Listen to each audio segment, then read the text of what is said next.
Hey everyone, this is Adam, and today I'm going to be showing you how to export animated MP4 videos from any Figma layers in your designs using the TinyImage plugin. So to get started, we just need to install the plugin or run it by going to your header bar in Figma and click on the little icon that says Resources. And if you go to the Plugins tab and search for the word TinyImage, so that's TinyImage, all as one word, you'll see the TinyImage plugin pop up. And if you click on that, you'll be able to run that plugin by either clicking on the Run button here, or you can save the plugin for later by clicking on this More Options icon and clicking on the Save Plugin button that's underneath that.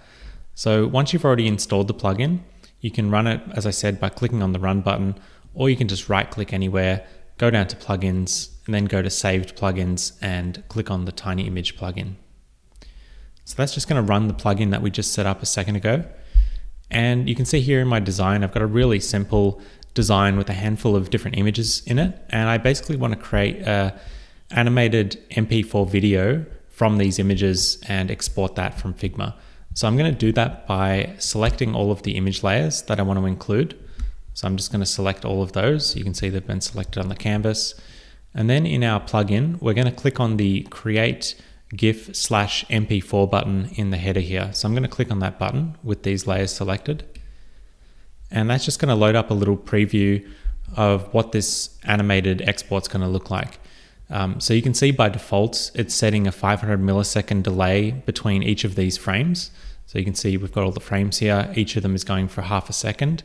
We can actually change that. So if you wanted to make that a bit slower, we can change it to be 1 second per frame. Or you can even override each frame with its own special override. So if we wanted to just make a couple of them quicker, we can easily just add those overrides in here. And when it gets to those frames, it'll skip over those quicker because we've specified that to be a bit shorter. So I'm just going to leave a couple of those like that. And I'm going to leave the other ones at just 1 second because I think that's a pretty good speed for the animation we want to export today. So the other thing you can do is you can also set if you want the images to cover or contain the size of the image. So for example, this is currently set to cover. If we change that to contain, it will automatically fit the entirety of the image into the frame. And basically it uses the first frame in our selection here as the default width and height. But you can go ahead and change that if you wanted to, or you can scale that up or down proportionally. So if you wanted to make that double the size, you can see that it's going to export it at a much higher resolution. But for today, I'm just going to leave it at 1x, and I'm going to set that to cover because I want the images to fill up all the available space and not have any empty space or black lines or anything around the image. So once you're happy with your animation, all you need to do is change it from the default export format of a GIF, and you want to click on that little select icon and instead click on the MP4 video option. So I'm going to click on MP4 video, and we've got our animation set up the way we like it. If we wanted to, we could also rearrange these frames. So if you wanted to sort the frames in a different order, you can sort them visually. So we could change it so the frames are automatically ordered from right to left, for example. So that would reverse the order.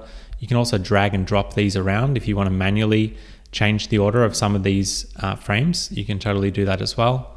But for today, I'm just going to leave it as sorting it by the default order of left to right, so it matches what's on our canvas already.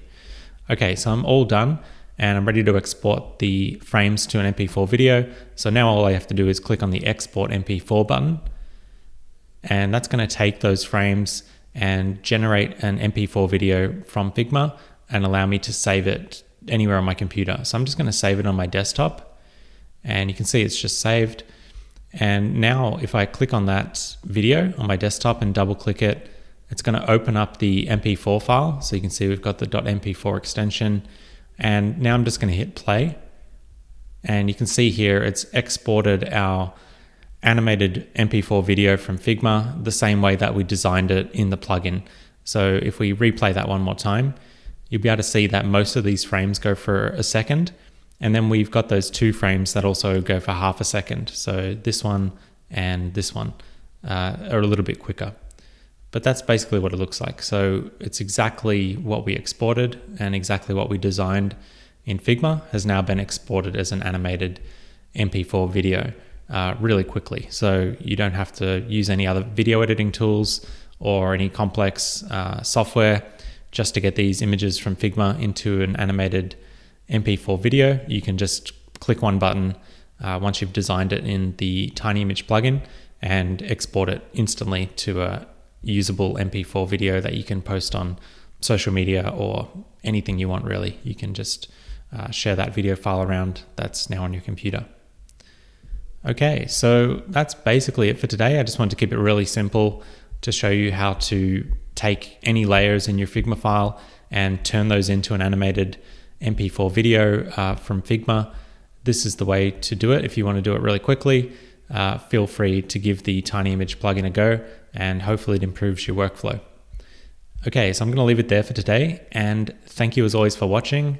We'll be back soon with more Figma tutorials like this one very soon.